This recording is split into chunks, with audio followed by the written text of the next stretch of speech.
Seenaa jireenyaa gabaabaa weellisaa Zarihuun Wadaajoo abbaa isaa obbo Wadaajoo Goobanaa fi harmee isaa addee Zawdituu Makoorraa godina Wallagga Bahaa magaalaa Naqamteetti bara 1949 dhalate. Artistiin Zarihuun jireenya ijoollummaa isaatii kaasee magaalaa Naqamtee Haaruu, Shawaa, Mandii fi Gimbiitti dabarsuun ni yaadatama. Artistiin gameessi kun magaalaa Mandiitti barnoota idilee isaa hanga kutaa 7ffaatti barataa turuu seenatu dubbata. Barumsa isaatiin cinatti roorroo diddaa gabrummaa balaaleffachuun qabsoo isaa achumatti kan jalqabe ta'uu seenaan jireenya isaa kan ibsudha.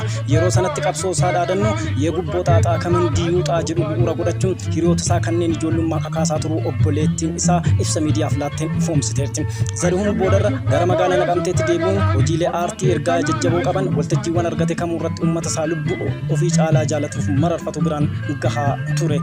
Injiraan mataa koo maalumaaf na nyaattaa soobseen dadhabee follosseen sigataa jechuudhaan sirbii yeroo garaagaraatti keessattuu waltajjii bulchaan godinichaa obbo Nugusee Fanta irratti argamanitti sirbeen adabbii hidhaa ji'a 8 adabsiisee turuutu himama. Bara 1968 addi bilisummaa Oromoo ABO'n garee aadaa jalatti baandii aadaa Oromoo jedhamu dhoksaan hundeessuun weellistoonni hedduun walitti dhufuudhaan kan jalqaban ta'uu seenaan ragaa baha. Isaan keessaa Ittaanaa Tolosaa, Ilfinesh Qannoo, Amantee Dojaa, Abbituu Kabbadaa, Salamoon Dannaqaa fi isuma Zarihuun Wadaajoo fa'a kanneen biroo hedduu akka ta'an galmeen seenaa gootota sabichaatu hima. Hundeessitoota baandii sanaa kan ta'anii fi yeroo ammaa Noorwee kan jiraattu weellistuu Ilfinesh Qannoo bara sana nuti sirbootuma aadaa bilisummaa Oromoo ta'an lafaa kaanee sirbaa turre jechuun duubatti deebanii taatee yeroo sana gara nyaattu dubbatu. Dabalataanis qabsaa'aa fi weellisaan gameessi kun weedduuwwan isaa danuu sagalee kiiloleetiin qillisiisaa ture keessa kan wal jalaa fuunee sirbaa turres ni jira. Akka fakkeenyaatti nu waliin dhaadannaa wal malee maal qabna ree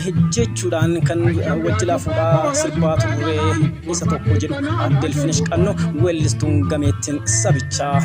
Koottu aramaa aramnaa midhaan keenya keessaa tuufoo buqqifnaa cofasaa balleessaa lafasaa birqiidha kanaaf tuufoo baasaa jechuun kan inni bara sana sirbee hedduu akka jaalatamu isa taasisuus himaniiru. Bara 1968 galma tiyaatira biyyoolessaatti agarsiisni aadaa Oromoo yeroo jalqabaatiif mootummaadhaan eeyyamamee dhiyaatee ture irratti artistiin Ilfinesh akka jedhanitti guyyaan sun guyyaa seena qabeessa dambaliin aadaa Oromoo tokko jedheetti jalqabee ture akka ta'e ragaa bahuudhaan dubbatu. Gareen keenya Zarihuun faa dabalatee Naqamtee irraa dhufuun agarsiisa Oromoon kutaa 8 irraa walitti dhufuun agarsiisan waliin taane tiyaatira biyyoolessaatti akka dhiyeessinee turre ni yaadadha jiru. Warri akka Alii Birraa, Alii Shabboo fa'aan ammoo baharraa dhufanii achitti wal arguu isaaniis addeessaniiru. Bara 1969 Finfinneetti yeroo sana lafatu socho'ee jechuun dubbatu. Yaadannoo sana dinqisiifachuun guyyaa sana baay'ina konkolaataa mul'atee hin beekne kan mul'atee fi nama Oromoodha jedhanii tasuma hiyyaanni hedduu Oromoo ta'uudhaan waltajjii irratti mul'achuu isaanii dabalanii ibsaniiru. Waltajjii sanaan booda weellistoonni galmicha turan yeroo biyya isaaniitti deebi'an mootummaan darbii karaa irraa eegee hunda isaanii akka guuree mana hidhaatti saamsaa tures ni yaadatu. Anaa fi Zarihuun jedhu addee Ilfinesh wajjin warra Naqamteedhaa dhufnee nama 9tu hidhame kan keenya hidhaa yoo nu gadhiisan Zarihuun manuma hidhaatti hambisan. Anii fi Abbituun achi bannee Finfinnee galle jechuudhaan dubbatu. Waltajjii seena qabeessa bara 1969 galma tiyaatira biyyoolessaatti qophaa'e sun ammoo yoo naaf gallo dargiin eenyutu Oromoodha jedhee nama adda ittiin baafachuuf waan qopheessee ture natti fakkaata jechuun gaabbii isaanii yeroo sana dubbatu. Yeroo sana Zarihuun Wadaajoo Naqamteetti mana hidhaatti yoo hafu Abbituu Kabbadaa mana qopheessa magaalaa Finfinnee yoo galu Ilfinesh Qannoo ammoo poolisii seente leenjiidhaaf jechuudha. Murtii kanarra kan geette tokkoffaan rakkatti waan daabboo nyaattuu dhabuu fi lammaffaa ammoo yoo poolisii ta'e namni nan tuqu yaada jedhuun akka ta'e sinni kaafti. Boodarra Zarihuun mana hidhaa Naqamteetti bahee Finfinneetti akka ol arganis dubbatti. Bara 1990 yeroo addi bilisummaa Oromoo Finfinnee seenuun waajjira Gullallee qubate Zarihuun Wadaajoo fi weellistoonni biroof carraa haara galfii guddaa akka uumee fi tures inni himu. Yeroo sana aduutu isaaniif bahe amma gaaddisaa sana jalatti Gullalleetti wal geennee turre akka har'aatti ammoo biqillee akka namaatti haasofne akka namaatti sirbine akka jiraannu carraan kan uumame gaafa sana jedhu. Yeroon biiftuun haaraa fi haara galfii waajjira Gullallee ture kun garuu ji'oota 9 qofa kan itti fufe ta'uu fi daraan bifa haaraadhaan mootummaa duwwaawiin yoo jalqabu Zarihuun Wadaajoo fi Ilfinesh Qannoo loltoota adda bilisummaa Oromoo Shawaa keessa socho'anitti makamuutu dubbatama. Yeroo sana lafa qubatan dhabuu eeruun wayyaaneen isa kaan hiituu fi isa kaan ajjeeftuuf jecha Jaalladhii Gammadaa isaan lamaan fuudhee gara bosonaatti erguu dubbatanii. Yeroo humni Gullallee ture waraana badhaadhaa Dilgaasaatiin makame lolaa ta'uus ibsani.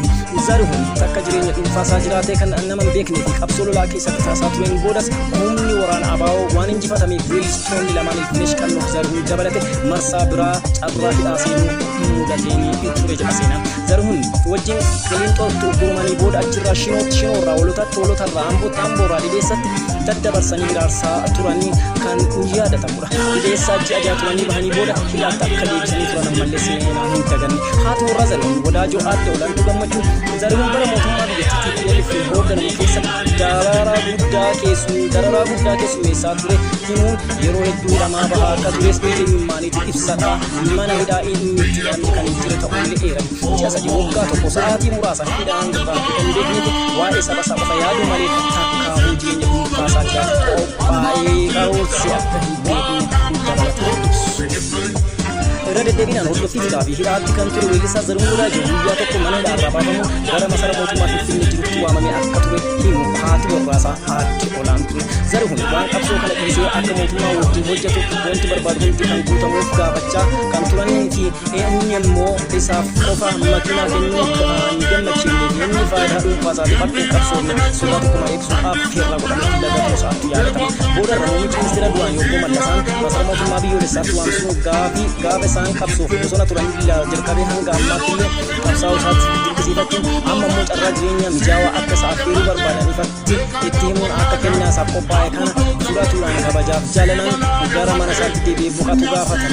Umurii ijoollummaa isaarraa qabee kan qabsaa'eef roorroo diddaa gabrummaa saba isaatiif qolachuuf malee faayidaa dhuunfaatiif akka hin qabsoofne eeruun gaafii isaanii gootummaan fudhatama dhabsiisuu isaatti dubbatama. Dhumarratti Obbo Mallasaan namni kun nama faayidaa dhuunfaatiif osoo hin taane nama kaayyoo sabaatiif qabsaa'eedha. Isaa nagaan gara mana isaatti galu jedhanii akka kabajaan geggeessan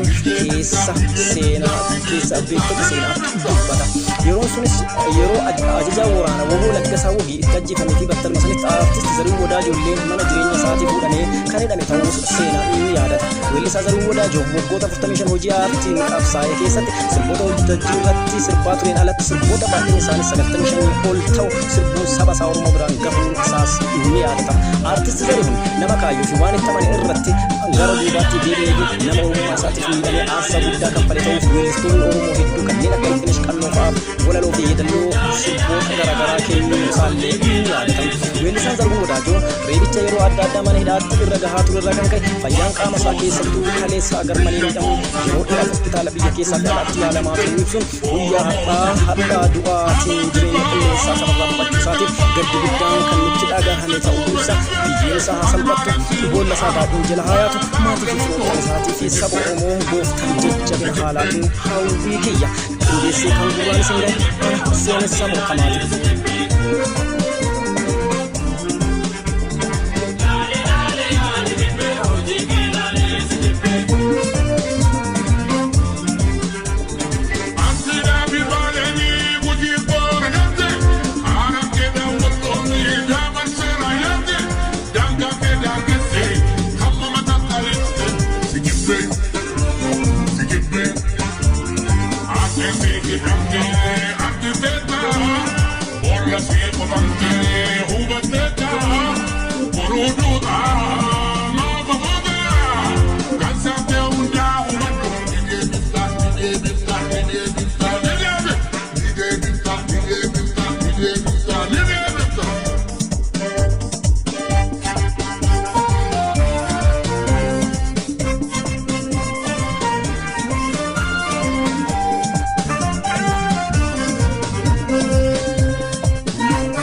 naqamtee.